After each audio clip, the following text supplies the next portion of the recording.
Oi, oi, oi, tudo bom, minha gente? Foi uma parada imprevisivelmente longa, essa que nos afastou. Nosso último encontro, falando sobre Mateus 13, a parábola do joio e do trigo, já tem praticamente um mês.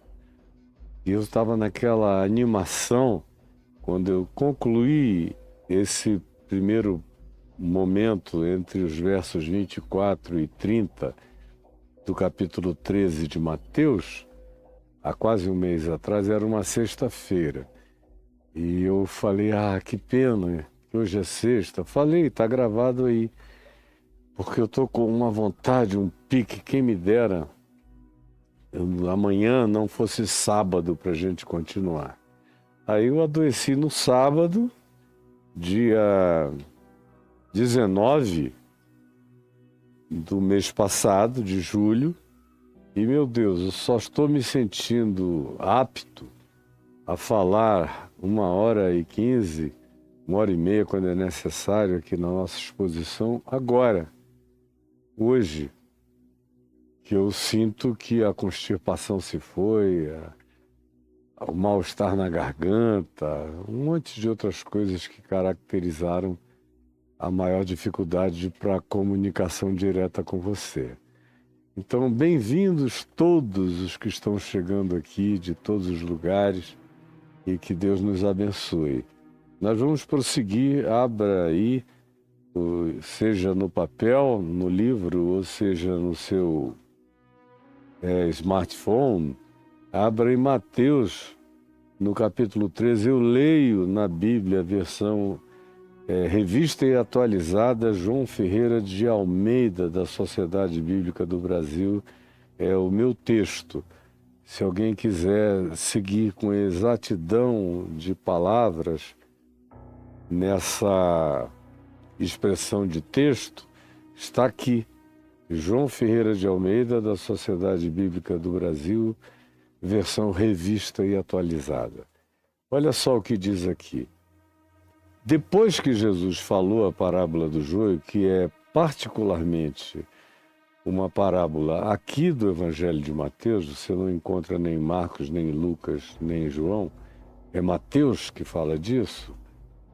Jesus contou mais algumas outras parábolas, a parábola do grão de mostarda, que nós vamos ver depois, a parábola do fermento, que será a mesma coisa, e se diz o seguinte, verso 34, que depois, com mais minúcias, num outro dia eu vou voltar a ele. Mas aqui, só lendo o texto, se diz o seguinte: todas estas coisas, disse Jesus às multidões.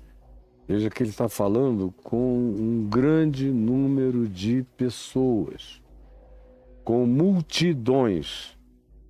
Não é só com o grupo de discípulos, não há apenas uma multidãozinha de fariseus perniciosos acossando a alma dele.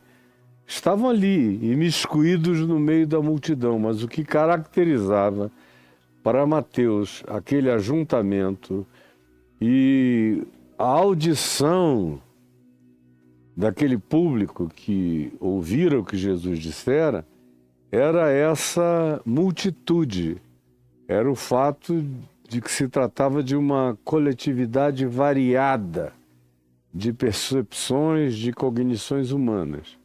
Então, tendo dito Jesus estas coisas às multidões por parábolas, e sem parábola nada lhes dizia, sem parábolas nada lhes dizia, há uma razão para isso. Quando eu for comentar exatamente, somente esse texto, eu vou explicar por quê. Para que se cumprisse o que foi dito por intermédio do profeta. E aí, na realidade, o profeta aparece no Salmo 78, no verso 2. Essa alusão que diz aqui: abrirei em parábolas a minha boca e publicarei coisas ocultas desde a criação do mundo.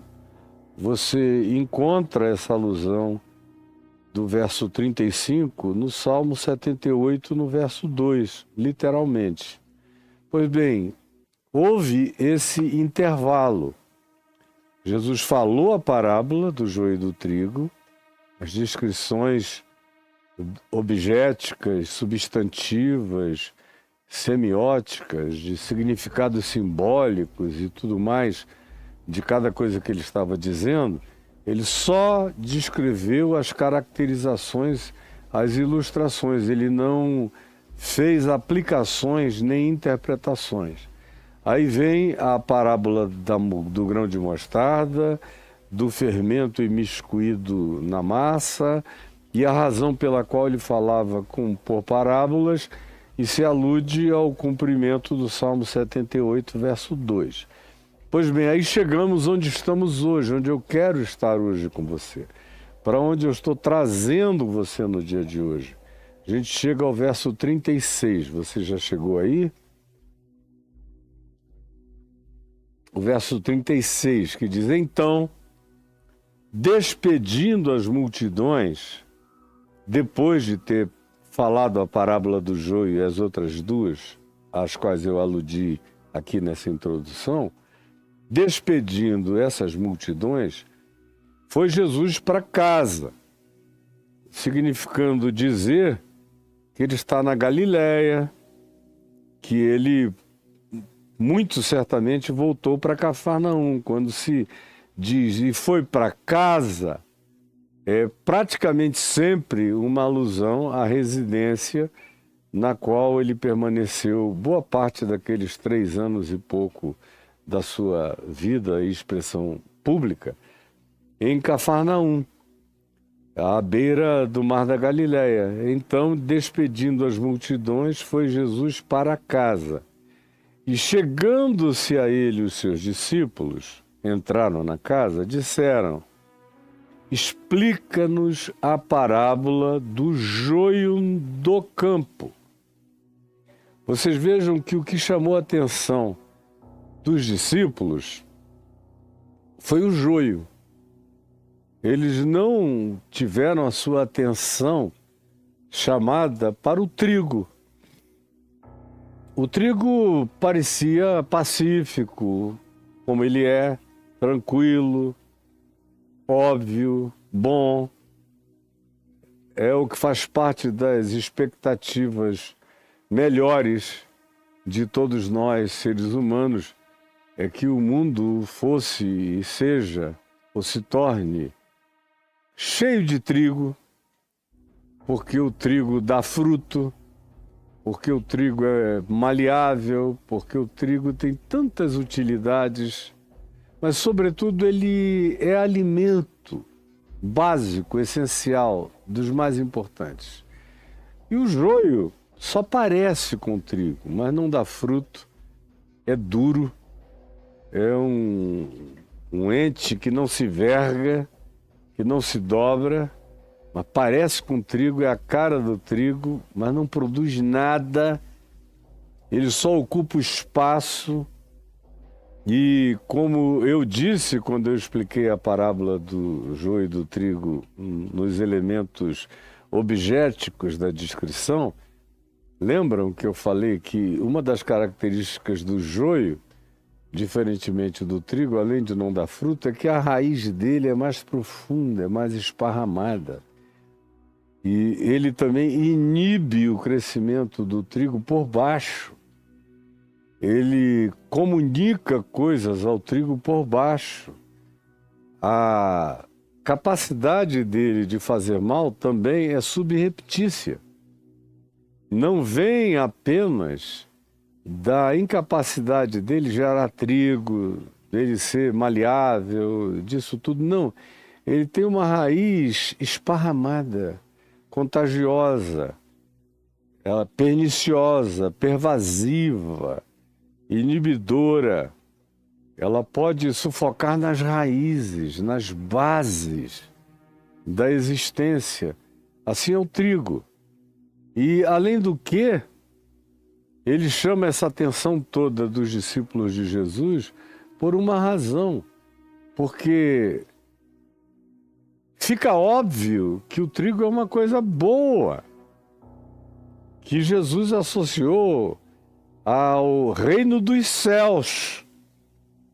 O reino dos céus tem no trigo, no pão, no alimento, no serviço de uns para com os outros, na troca humana, na sobrevivência e na produção de vida, a sua marca preponderante. Aí, de repente, é introduzida essa coisa que não dá fruto, que é invergável, que é dura, que parece, mas não é, e que se esparrama por baixo e que tem um poder de destrutividade e subreptícia.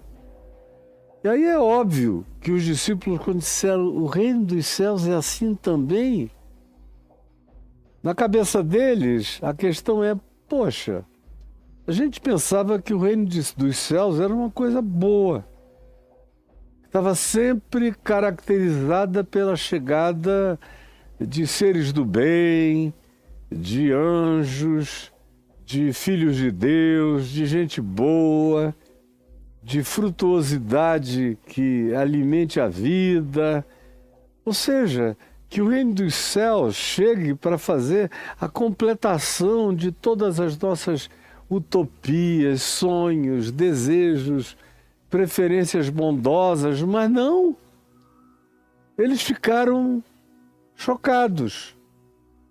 Porque isso é diferente, por exemplo, da parábola do semeador, onde tem 3 sementes que caem em chão ruim e não progridem, mas tem uma boa. O problema não é da semente, é do chão, é do solo, é do coração. É o que está dito aqui em Mateus 13, do verso 1 até ao verso 23, como a gente viu anteriormente a isso tudo. Então, o mal subsistia na reação do coração, da vida, da pessoa. Não era a semente genuinamente boa.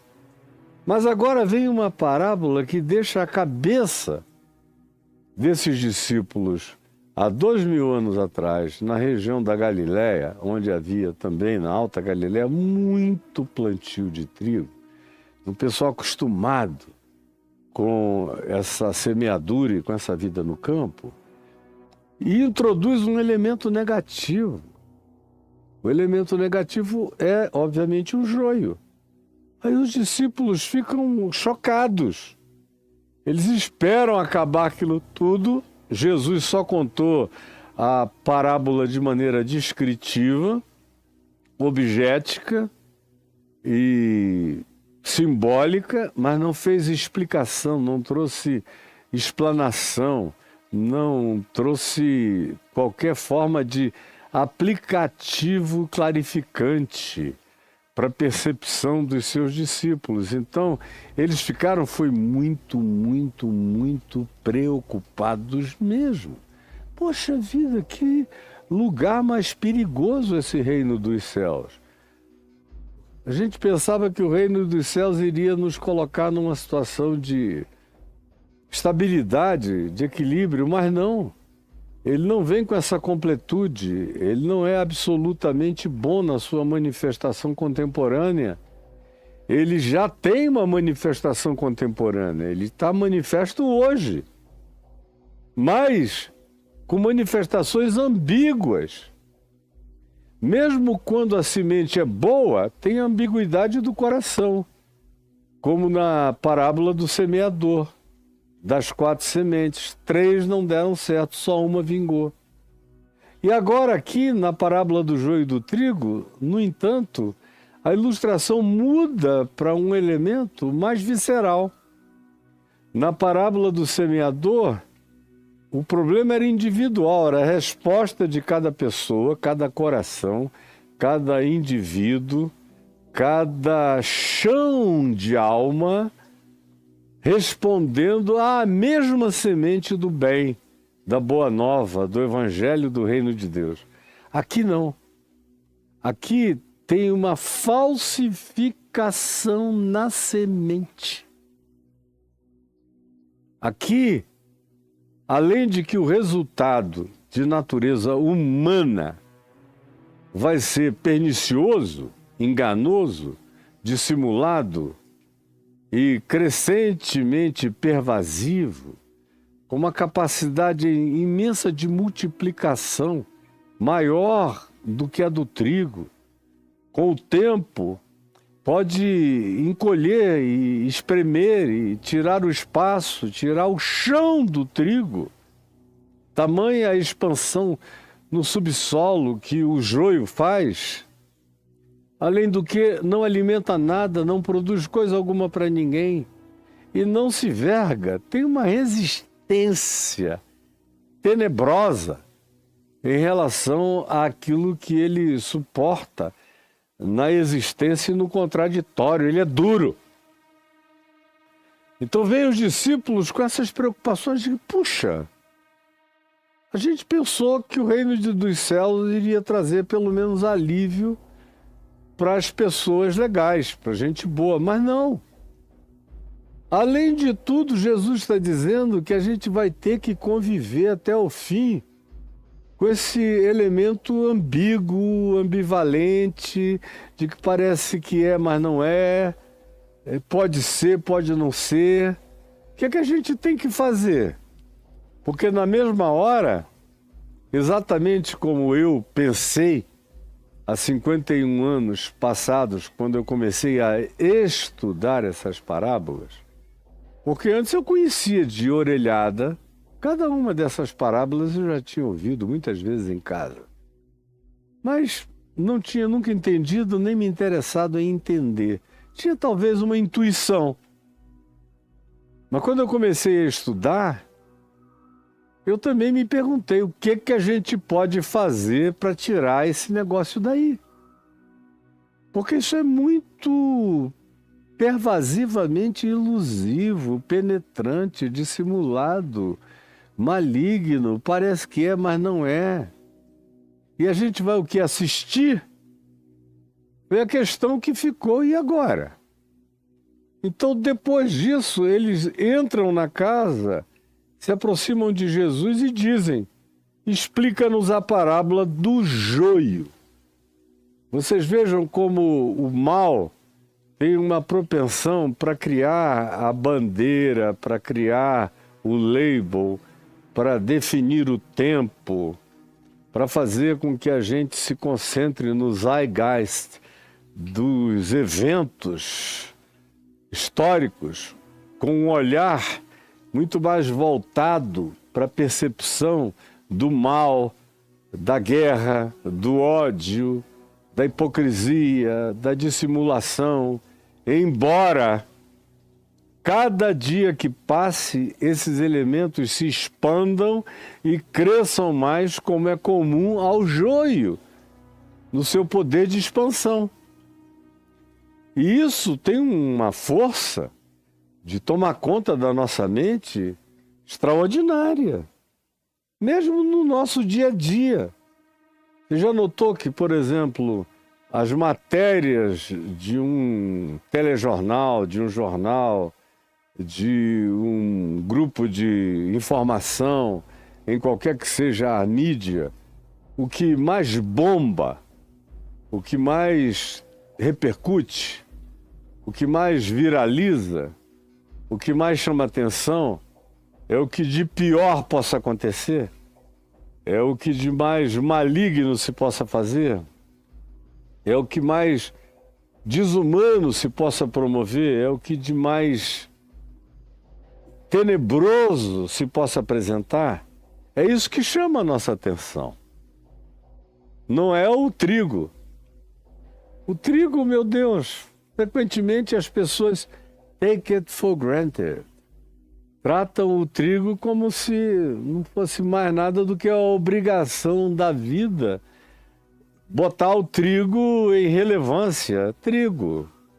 A gente precisa de pão, de comida. E aí a gente naturaliza a bênção e não leva em consideração a existência dela, o que chama a nossa atenção em qualquer aspecto, inclusive nas headlines dos jornais, das revistas ou dos anúncios, é a maldade. é a calamidade. Quanto maior ela seja, mais terá a nossa atenção, como teve a dos discípulos. Conta-nos, explica-nos a parábola do joio. Eles fizeram a parábola se tornar algo concentrado, vinculado ao joio, ao mal. E isso toma a mente da gente.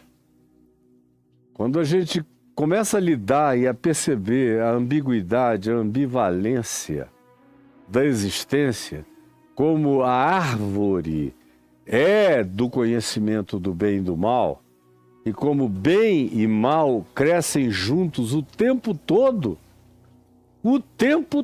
fora de mim e dentro de mim, à volta de mim e no mundo. Bem e mal nunca se isolam.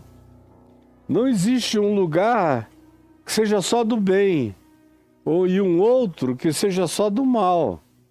Existem lugares onde existe mais mal e mais malignos do que bem ou gente boa. Existem alguns lugares, não tantos, mas onde existe mais bem e mais gente boa do que gente maligna. Mas o cenário mais comum é que haja sempre um pouco mais de gente maligna, mesmo quando tem muita gente boa ainda. E tem um outro aspecto. Assim como na mente dos discípulos, o que chamou a atenção deles foi o joio, ainda hoje entre nós, os bons exemplos chamam muito menos atenção do que os maus exemplos. Você salva uma vida, tira aquela pessoa da morte. E aquilo ali é conhecido por outros. Pessoas muito legais e do bem celebram aquilo, mas sem tanta efusividade. E os que são do mal passam batidos. Agora, uma coisa maligna tanto assusta as pessoas bondosas, como excita os que são parte daquele mesmo espírito, daquela mesma natureza. Quanto mais eles se sintam maioria, mais eles se sentem poderosos, dominantes, mais é deles a propriedade da teologia do domínio. São eles que estão se expandindo. E assim, essa é a psicologia revelada aqui na mente dos discípulos de Jesus.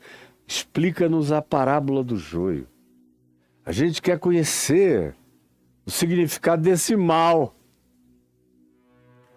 Eles aparentemente tomaram como certo que eles sabiam o significado do trigo. Eles queriam saber como é que o joio penetrou ali. Como é que ele se expandiu, como é que ele cresceu, quem foi que o depositou, quem foi que o plantou, quem é o patrocinador do joio entre nós. O problema do bem e do mal, você já notou nas discussões filosóficas, nunca tem a ver com o bem. Sempre tem a ver com o mal. Guarde bem, qualquer discussão filosófica sobre o problema do bem e do mal, o bem nunca é um problema. O problema é sempre o mal. A gente bota o bem no meio porque é a árvore do conhecimento do bem e do mal, mas o que faz as pessoas perderem a fé, se tornarem ateias, ficarem com raiva de Deus, se amargurarem, ficarem cínicas, desistirem da prática da verdade e da justiça, abraçarem qualquer que seja o escudo ou a espada, em nome de qualquer que seja a ação defensiva, ou de proteção, ou de eliminação da maldade, vencendo o mal com o mal, a violência com a violência, sempre tem a ver com o que se manifesta como desigualdade. Por que uns têm muito mais, outros não têm quase nada? São as perguntas de sempre. Explica-nos o mal, explica-nos a parábola do joio. Porque é isso que pode nos salvar, é a compreensão do mal. E o mal é tão óbvio. O mal é tão explícito. O que é muito menos óbvio é a prática da bondade no meio de tanta maldade. É a prática da generosidade no meio de tanta manifestação usurária. O que é de fato surpreendente é a pessoa que se entrega e entrega a própria vida em favor dos outros para salvá-las. Isso é que deveria ser chocantemente surpreendente, porque não acontece toda hora. E ainda tem um aspecto para piorar. As pessoas legais, do bem, generosas, bondosas, são muito caladas, são muito silenciosas, vivem muito numa discrição profunda, numa pudicícia em relação à prática do bem extraordinária, totalmente diferente daqueles que praticam orgulhosamente toda sorte de maldades, que pegam a bandeira e reúnem a torcida organizada e vão para a calamidade juntos, praticá-la aos montes, aos milhares, chamam aquilo como evento e muita gente aflui. Como eu estava vendo agora, nos debates para a Prefeitura de São Paulo, as pesquisas da Quest, e aí mostrava lá que um determinado candidato, que foi o cara que falou mais bobagem, disparadamente, agressividade, palavrão, desrespeito, falta de educação, um cara grotesco, recebeu milhões de menções na pesquisa digital da Quest em relação aos outros. A soma dos outros não deve dar tudo o que ele sozinho reuniu. E como o pessoal que mencionou ele na internet, eles são minoria, não são a maioria, graças a Deus, o candidato da malignidade, do palavrão, da grossura, da estupidez, da falta de educação, do grotesco, do narcisismo total, não vai ganhar essa eleição, mas vai dar trabalho para muita gente. Porque ele é insolente ao extremo, mente deslavadamente, não tem nenhum compromisso com a verdade, é perverso na sua manifestação, mas encontra uma multidão de pessoas igual a ele. É o joio dizendo oba, oba, oba. É a atenção que o joio produz. O joio é altamente marketável. Ele atrai a atenção de todos, até de gente boa. Como os discípulos vão ficando impressionados. Será que é isso que vai tomar conta de tudo? E o que é que a gente está fazendo aqui praticando o bem? Porque os praticantes do bem são muito discretos, muito calados, muito pudicos, muito silenciosos. Ficam com muito medo de falarem e serem mal interpretados e serem julgados. Carregam muitos pruridos contra a própria manifestação do bem. Já esses outros são diametralmente opostos em relação a tudo isso. Por isso não é de admirar que os discípulos queiram saber sobre a parábola do joio, que de um tapa tomou a designação da parábola inteira, que é carregada de outros elementos, mas o que veio a sobressair sobre todos foi a negatividade, porque a nossa mente já está preparada para receber essa acoplagem da negatividade, seja por causa do medo, do pavor, da impotência, seja por causa da incompetência, seja porque a gente diga como é que nós vamos enfrentar tal coisa. Enfim, são tantas as razões que fazem as pessoas legais se tornarem extremamente discretas. Você vê um bom grupo de igreja, por exemplo, geralmente cresce menos, fala menos, aparece menos, divulga menos, tudo menos. E o que é absurdamente mal, meu Deus, botam propaganda até na lua, botam billboard no sol, eles fazem qualquer coisa para aparecer, e aparecem, e impressionam, Impressionam inclusive os discípulos que ficam perguntando, escuta, qual a nossa esperança no meio disso tudo? Explica-nos a parábola do joio no campo. Foi então que Jesus lhes respondeu, e olha só o que Jesus disse. O que semeia, preste atenção, o que semeia a semente, o que semeia a boa semente, é o Filho do Homem. Em outras palavras, sou eu que estou semeando o Evangelho, a palavra do reino, a palavra da graça, a palavra do acolhimento divino, a palavra do amor, a palavra da justiça, a palavra da verdade, a palavra da inclusividade, a palavra da compaixão, a palavra da solidariedade. Sou eu. É o Filho do Homem que está aqui semeando o trigo, a boa semente, que traz vida, que alimenta. O Evangelho é Cristo Jesus, também conhecido na sua autodesignação aqui nos Evangelhos, de Filho do Homem. Quando ele se refere a ele próprio, muito raramente, só no Evangelho de João é que ele fala mais eu. Mas nos Evangelhos sinóticos, Mateus, Marcos e Lucas, quase sempre ele alude a si mesmo como Filho do Homem. Quem semeia a boa semente, que é o Evangelho, é o Filho do Homem.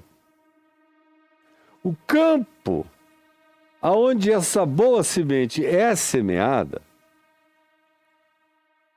contrariamente ao que você pensa, imagina, discute, afirma, crendo que está certo, mas diferentemente de tudo que te ensinaram, porque você foi ensinado no catolicismo, no cristianismo, na cristandade, em todas as suas variáveis, em todos os seus braços, unanimemente do Oriente ao Ocidente, tanto quanto no protestantismo, tanto quanto no anglicanismo, tanto quanto nos grupos de natureza evangélica difusa, tanto quanto nos pentecostais e pentecostalismo, neopentecostalismo, ou nos grupos indefiníveis que falam o nome de Jesus, mas a gente não sabe nem o que é aquilo que está por aí. Para eles todos, para esses todos,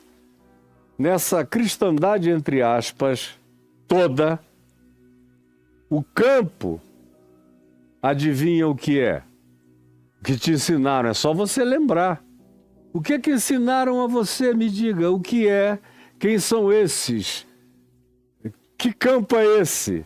Que lugar é esse? Aí vocês dizem, a igreja. A igreja. Foi o diabo que colocou o falso crente na igreja. É o diabo que vem e tira a pureza da fé, colocando o falso testemunho. É o diabo, isso, aquilo outro, na igreja. A igreja é o umbigo do mundo, é o centro do mundo para os crentes. Parece que só o que existe é a igreja. E todo o interesse de Deus que criou esse cosmos, tanto quanto todas as outras dimensões cósmicas e tantas as outras dimensões intercósmicas, universicas, inter e transversicas, todas as coisas existentes é o Senhor, e agora parece que Ele que criou todas essas coisas e que colocou só no cosmos aqui, que o James Webb viaja fazendo pesquisas e mandando fotos para nós, com aparentes 14 bilhões de anos-luz de extensão do nascedouro da primeira explosão do Big Bang, que é só uma teoria, mas por enquanto é a teoria prevalente, e o James Webb lida com essas categorias, e é um espaçamento muito grande entre um corpo de matéria e outro corpo de matéria, é um espaçamento tão grande que o prazo da nossa vida fora uma viagem para o Sol, para a Lua, na maioria das outras situações, nós não temos nem vida para ir e voltar de uma excursão para esses lugares apenas no ambiente do nosso sistema solar. Agora, você imagina no cosmos todo. Todavia, esse Deus, que criou todas as coisas, decidiu que o único interesse dele são os crentes e é a igreja e é o cristianismozinho aqui, é só com que Deus se interessa. Em toda a criação dele, todas as coisas foram feitas para o interesse dos crentes. Por isso a igreja é mais importante do que tudo. E foi isso que foi ensinado a vocês. O campo, de acordo com a cristandade, o campo é o mundo. Não, o campo é a igreja. Contrariamente ao que ensinaram na sua catequese, é Jesus que vem e mundaniza a parábola do joio e do trigo. A deseclesiastifica. Nos diz que ela não é eclesiástica. Ela é uma parábola terráquea. Ela é uma parábola planetária. Ela é uma parábola cósmica. Mundo, cosmos, criação, natureza, ambiência total da sociedade e da civilização humana. Portanto, se está falando de uma coisa que extrapola infinitamente essas barreiras mínimas e aleijadas e diminutivas e difusas, confusas, e no meio da própria ambiência do que a gente designa como igreja, habitam os indesignáveis, porque a gente não sabe nem quem são essas criaturas que estão ali. Mas ainda assim, a maioria de vocês ficou com a impressão de que a parábola do joio e do trigo tinha a ver com a igreja. E que a grande tentação é a sessão de disciplina para afastar o cara da igreja. Mas Jesus disse o oposto. Na realidade, para você que tem essa hipertrofia, essa musculatura, essa superlativização do significado da igreja como entidade visível, palpável, concreta, socialmente designável no espaço-tempo, na civilização humana, que é objeto do seu culto, é mais cultuada do que Deus, do que Jesus, só concorre a maior concorrente da igreja em termos de importância e significado é a Bíblia. Estão ali pau a pau no culto. É o culto à Bíblia e à igreja, ou o culto à igreja e à Bíblia. Deus faz parte disso, mas isso aí é maior do que tudo. Para vocês todos. E para aqueles que dizem que eu sou o herege, que falam mal de mim, nisso e naquilo, falam mal de mim por causa da minha assertividade, na verdade, que contraria vocês todos, praticamente. Mas vem Jesus, e eu estou do lado dele, ele está do meu lado, e diz: quem semeia a palavra sou eu, o filho do homem. Agora, o campo não é a igreja. O campo é o mundo. O campo é o mundo. O campo não é eclesiástico. O campo é mundano. O campo é terráqueo. O campo é civilizatório. O campo é a humanidade. O campo são as gentes humanas em todas as ilhas, continentes e ambiências desse planeta. Ele está falando de uma parábola que transcende qualquer que seja a noção eclesiástica possível. O campo é o mundo. Diz Jesus, e você vai discutir com ele. Pode pegar o grego, abrir o grego que você quer. Zé não é eclésia. O campo é o cosmos, o campo é a sociedade, o campo é a civilização humana, o campo é planetário. É isso que está dito, literalmente. Seja você quem seja, isso que está dito. E como Jesus é a minha chave hermenêutica, eu não preciso nem ficar citando as palavras gregas. Eu sei que ele está falando de algo muito muito maior do que qualquer designação religiosa que caiba nessa palavrinha eclésia, que é pequena demais para definir o reino dos céus. Muito maior do que isso tudo. O campo, portanto, é o mundo. A gente está falando de algo que tem a ver com todas as etnias, com todos os povos, com todas as nações, com todas as culturas, com todas as sociedades, com todas as religiões, com todas as ideologias, com todas as formas de governo. A gente está falando com todas as existências conscientes humanas planetárias. É disso que Jesus está tratando quando ele introduz esse tema aqui do reino dos céus, que é infinitamente maior e nem poderia ficar circunscrito a essa lata de sardinha que é a igreja, visível aos sentidos míopes ou nas condições de cegueira autoimposta de vocês. Contrariamente a isso, eu digo, em nome de Jesus, o campo são todos, é o mundo. Essa é uma parábola que tem a ver com a terra, com a humanidade, com o reino dos céus chegando para a humanidade. A boa semente são os filhos do reino. E Deus tem os filhos do reino espalhados em todo o mundo. Porque como a boa semente, o trigo, é o evangelho e é o que o filho do homem... Jesus não diz é o que os meus discípulos, ou que os ceifeiros, ou os semeadores. Não tem plural aqui. É o filho do homem quem semeia. É Cristo eterno quem semeia a boa palavra no coração humano, independentemente da religião, da etnia, do grupo político ideológico, em que continente se esteja, se alguma notícia informativa do Evangelho chegou até lá ou não.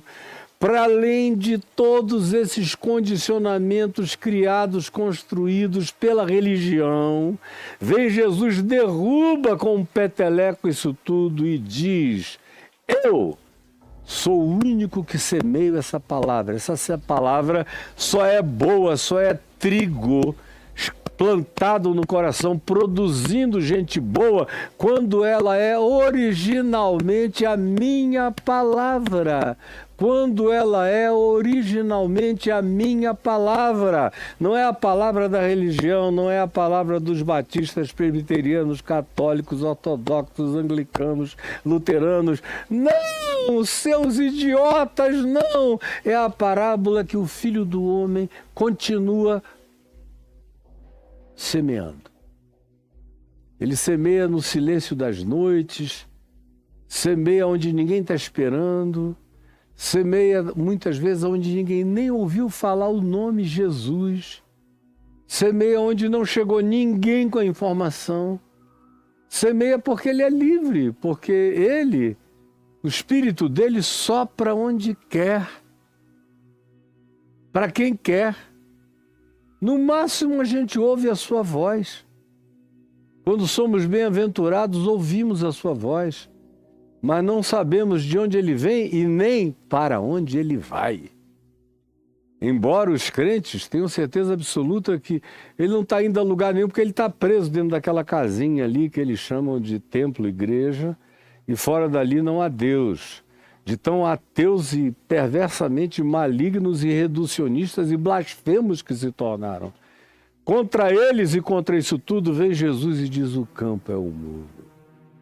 A graça de Deus se manifesta na terra. O evangelho do reino é soprado por mim, pelo Filho do Homem, distribuído no mundo inteiro. E eu não estou falando da Galileia, nem de Israel, nem desse pedacinho de terra aqui. Deus não tem compromisso com nenhum pedaço de terra em nenhum lugar.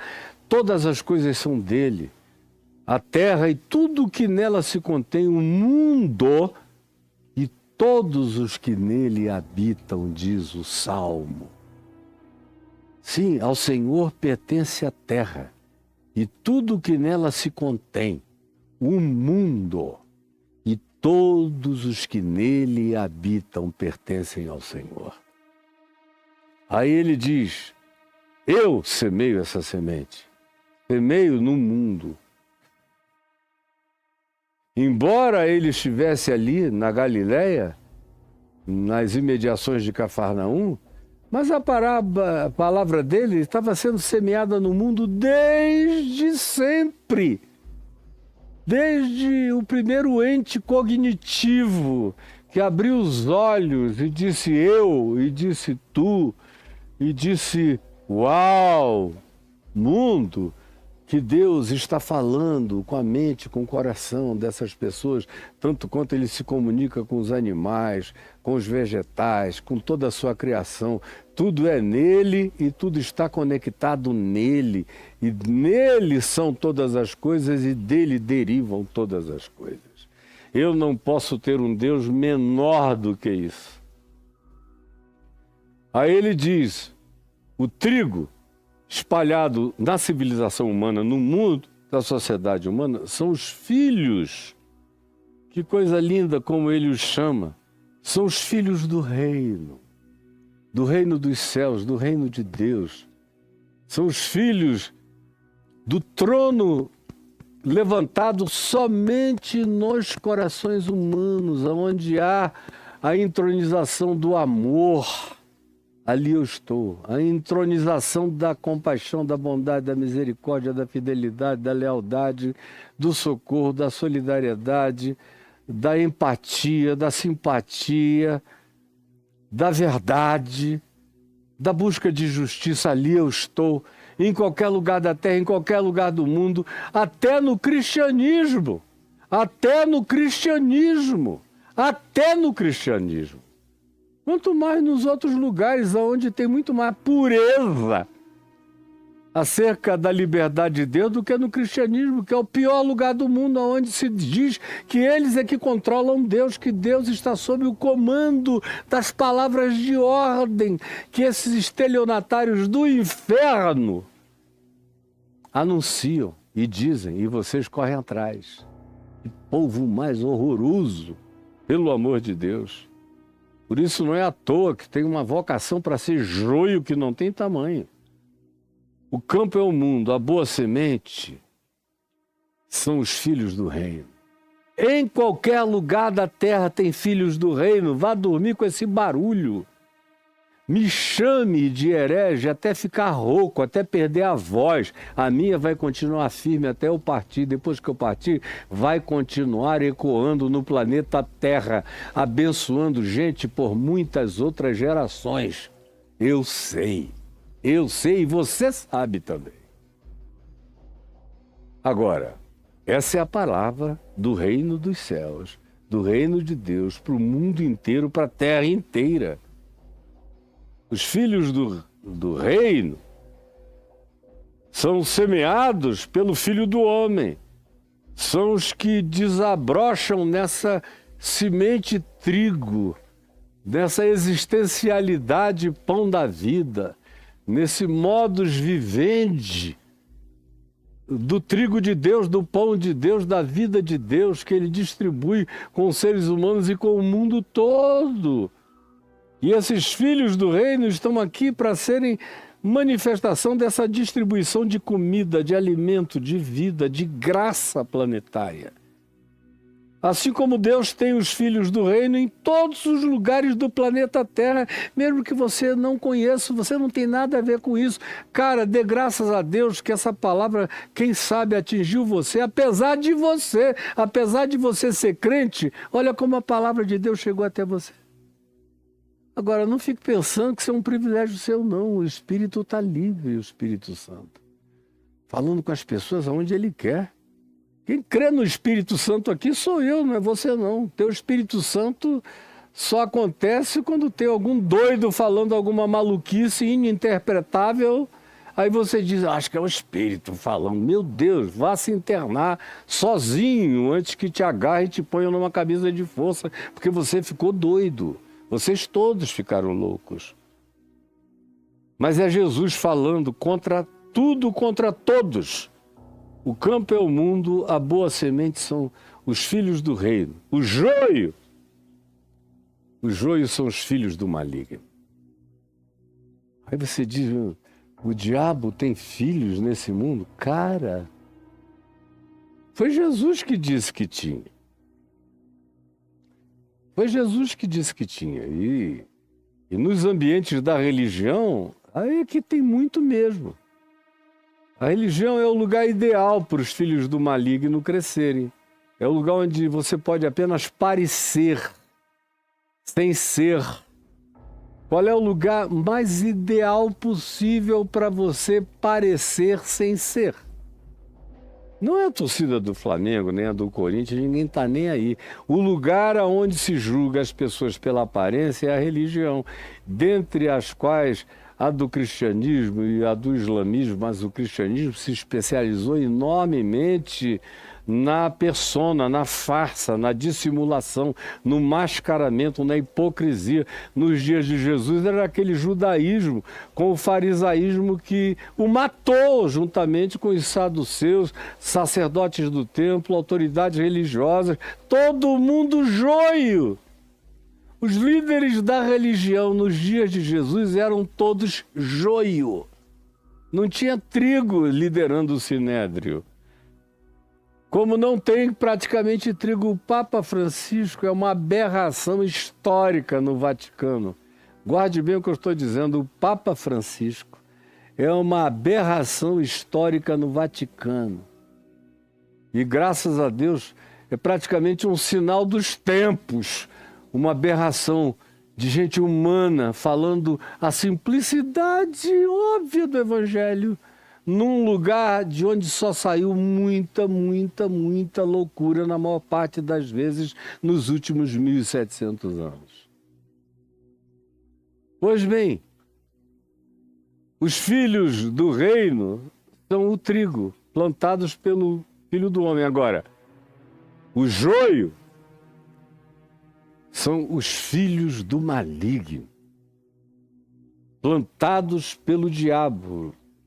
E Jesus usou essa expressão exclusivamente, preste atenção, no ambiente dos evangelhos, Jesus usou exclusivamente a expressão filho do maligno, filhos do diabo, para os religiosos. Judeus, fariseus, saduceus, autoridades do templo, foram para esses que Jesus usou a expressão. Abra aí. Você não gosta tanto de citar sem saber o contexto antecedente, nem imediato, nem as implicações? O texto de João 6, ou João 8, conhecereis a verdade e a verdade vos libertará. Leia o capítulo todo, pelo amor de Deus, para você entender.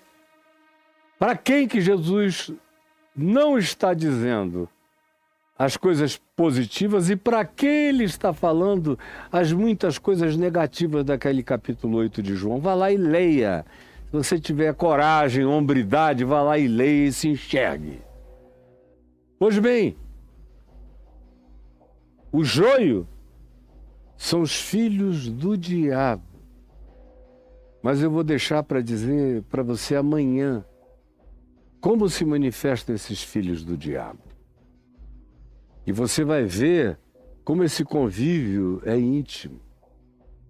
E com o que Jesus disse que a gente deveria fazer diante da constatação disso tudo? E que atitude nós deveríamos ter diante dessa percepção? Mas isso eu direi a você no dia de amanhã. Senhor Jesus, eu quero pedir que o pouco que eu disse tenha chegado à mente, ao coração, ao entendimento, à compreensão, ao discernimento de cada pessoa que me ouviu, que está me vendo e ouvindo. É o que eu te imploro, e que o Espírito Santo abra mentes e corações para nos tirar desse engano horroroso no qual a grande maioria foi e continua e está colocada.